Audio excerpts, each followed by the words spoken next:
Good afternoon, everyone. Welcome to this month's Embassy Insider. We're so glad you could join us. As you can see, this is a special episode of the U.S. Embassy Insider. This month, we're going to focus on environmental conservation in honor of Earth Day, and more specifically, marine conservation. As you can see, we're here at the Trip Hotel by Wyndham here in Pasay City.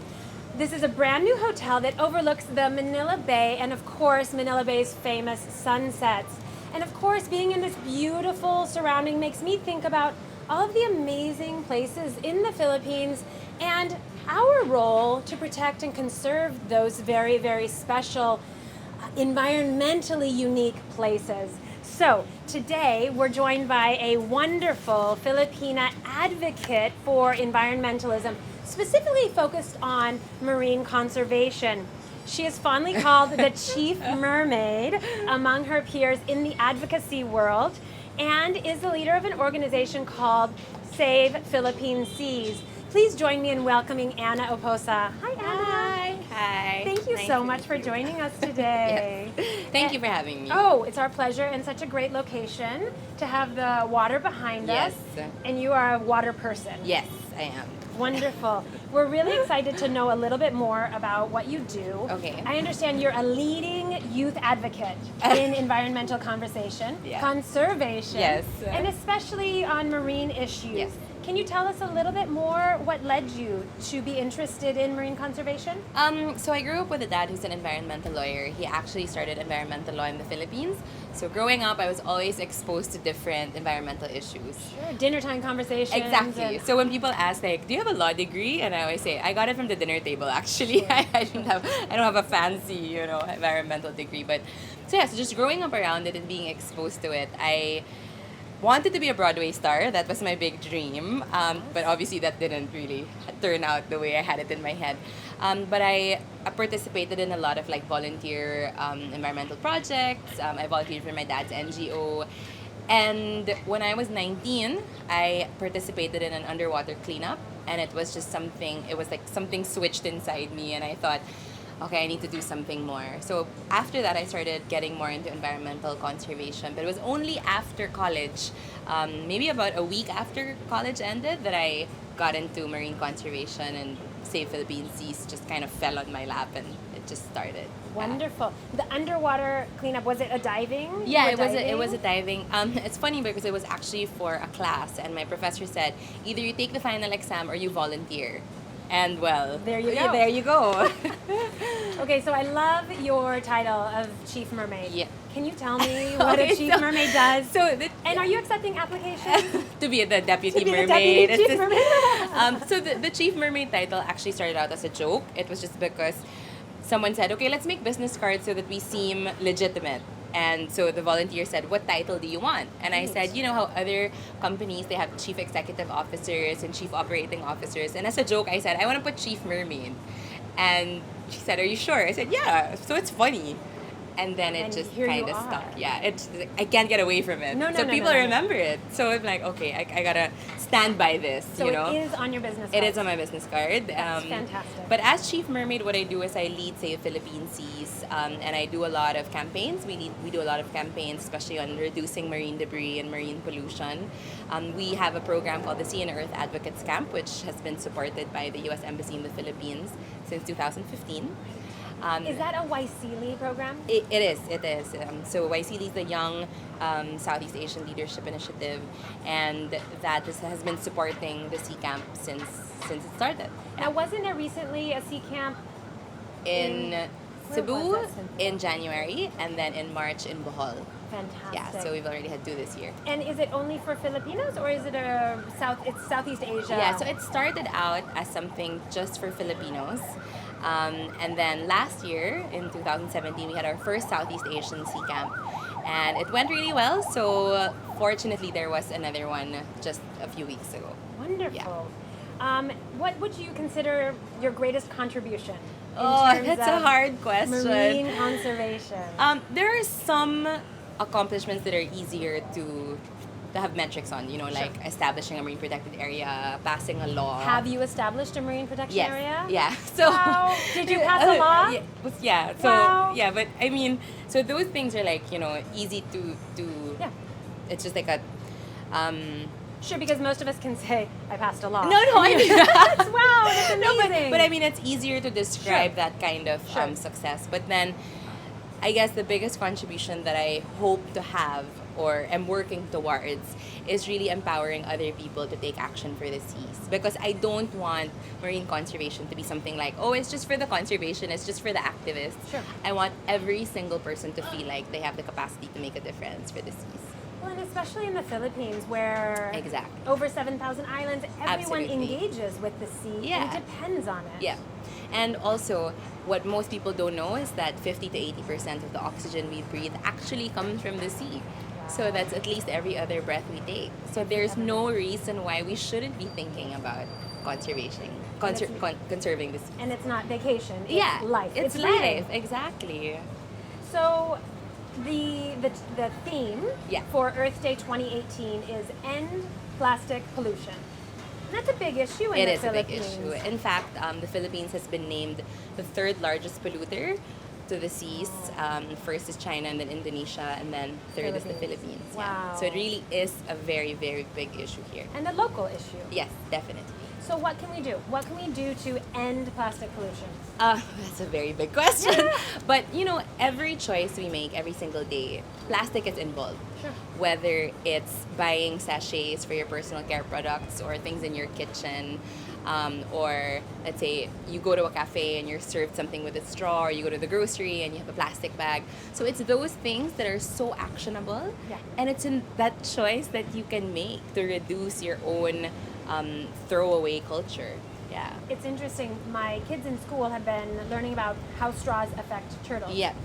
And so we've had a very strict no straw policy in Yeah, the house since exactly. they realized that. But some restaurants serve the drink Yeah. with the straw already in it. And it has become very upsetting to my youngest. But the Aw. turtle! But it's hard because the changes, we can make some changes, but also it's Yeah. an advocacy that's bigger than just us. Yeah, and that's But it something starts that with one exactly. individual. And with Save Philippine Seas, we started a campaign. It actually came from one of the Sea Campers, which is our program with the U.S. Embassy. It's called Straw Wars, which is obviously a play on Star Wars, and Yeah. it's engaging with business establishments to reduce or eliminate straws, single-use straws. Sure. Yeah. Yeah, because there are bamboo, there are Steel straws. exactly. They're alternatives. Exactly. So that campaign is really reaching out to cafes, restaurants, resorts, hotels, saying you actually don't need a straw in your restaurants. Also, Yeah. nobody actually Yeah. can drink it. And you can, so for smoothies, they can use a spoon. Sure. It gets Yeah, washed. exactly. Exactly. So apart from plastic pollution, which really is an issue, what do you think is another big threat to the environment? This isn't exactly ecological, but it's apathy. Ah. When people don't care or It's a even threat, yeah. think, it's definitely a threat because you don't connect how your daily choices will affect this beautiful body of water, right? Sure. So it's really getting people to even care or to think about how, my usage of a plastic bag will affect something that I don't see every day, especially if you're living in the city, Sure. right? Except looking at the every second breath statistic Exactly. should make everyone realize. Yeah. Well, that is a tough problem. So how do you solve the apathy problem? Well, so we have programs where we bring people out to the sea because it's funny, I work in this island in Cebu, and we discovered that about 80% of the locals have never even been in the water. They've never seen their own marine life. Wow. So we have like a weekend snorkeling program where we take high school students out and just teaching them, a coral is alive, it's not a rock. Sure, it's not a rock. And it changes the way that they see their own environment, and it inspires them to, one day take a lead in conserving what's in their home. Interesting. Yeah. And it goes back to that each person can make a difference. Absolutely. But you have to understand. Yes. So can you tell us a little bit about, say, Philippine Seas? So Save Philippines is actually started out as a Facebook page back in 2011. It was a response to an illegal wildlife trade case. And at that time, I had just graduated college and I had nothing to do. I was looking for a job. And there was no big plan. There was no 10-year vision. There was no mission, vision statement. It was really just a response to that illegal wildlife trade case. What was the case? It was a big illegal wildlife trade case where poachers took turtles, corals, shells from southern Philippines, and they were going to export it to another country, and they got caught. And it was something that I was very passionate about. And these like strangers online got together, and we said, okay, let's start a Facebook page called Save Philippine Seas. So that was it. It was really just for that. Pure advocacy. Yeah, and then as the months passed, we realized that there were actually people interested in marine conservation. Right. And so it just evolved. And then in 2013, I thought, okay, I think it's time to make it an NGO. So it wasn't until 2013 when I said, okay, now it's time to make it like a real organization. That's really exciting. It's Yeah. interesting to watch that and connecting back with your father, right? Yeah, The exactly. law and turning into your advocacy and your Yeah. passion. So if Filipinos want to get involved, how would they go about doing that? It depends what your level of interest would be. So sometimes we have volunteer programs where we get people to volunteer and teach kids about marine conservation. But it's also, again, going back to the daily choices that we make. It's really, first of all, understanding how what we do affects something larger than all of us, right? And in the Save Philippine Seas website, so savephilippineseas.org, we have toolkits on plastic pollution. A lot of it is related to plastic pollution. So straws, bottled water, and other bottled, liquid, the juice and things like that. Sure. So we have toolkits that people can plastic download. bags Exactly. everywhere. Yeah. So people can download these toolkits. There are letters, like templates of letters there, stickers, brochures, posters, and people can use that to take action already. Okay. And everything's for free, everything's downloadable, everything is open access, so that there's no barrier between someone who wants to make a difference and you just like take that leap. Right. Yeah. So what would people use the letters for example? So for example, I want to get this hotel to stop serving straws. Okay. They just download the letter. Got it. It's editable, and you just place the name of the manager and then the name of the hotel, and then put their name there, and then send it.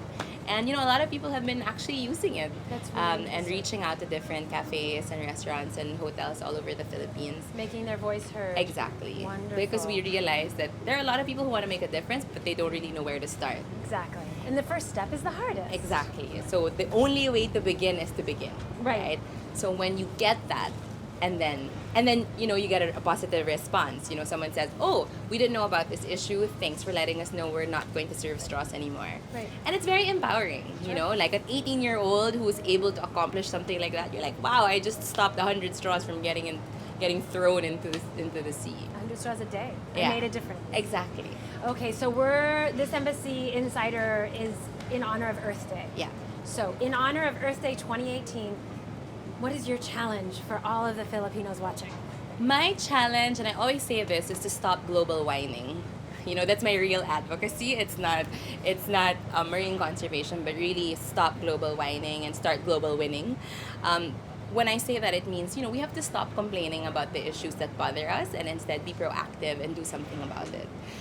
We can't just sit around and complain and not do anything. Right. If there's something that's really disturbing you, go and take action, whether it's writing a letter to a leader or bringing a reusable bag when you go shopping. Take action. Take action. I like that. Start global winning. Well, Anna, thank you so very much. Thank you so much for having me I here. loved having you. I loved learning about your advocacy, about your story, and thank you for sharing tools and ideas with our Facebook users.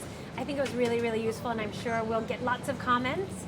And people hopefully will take action to start global hopefully. winning. I love it. Well, for everyone watching, thank you so much for joining us today. It was a real pleasure to have you here with the beautiful Manila Bay behind us. Anna and I look forward to hearing about what you are going to do, what actions you are going to take in honor of Earth Day and every day to help protect the environment. Don't forget to follow us on Facebook, Twitter, and Instagram, and be sure to put your comments below. We look forward to hearing from you. Thanks again for joining us this month's Embassy Insider. We look forward to seeing you next time. Bye. Thank you.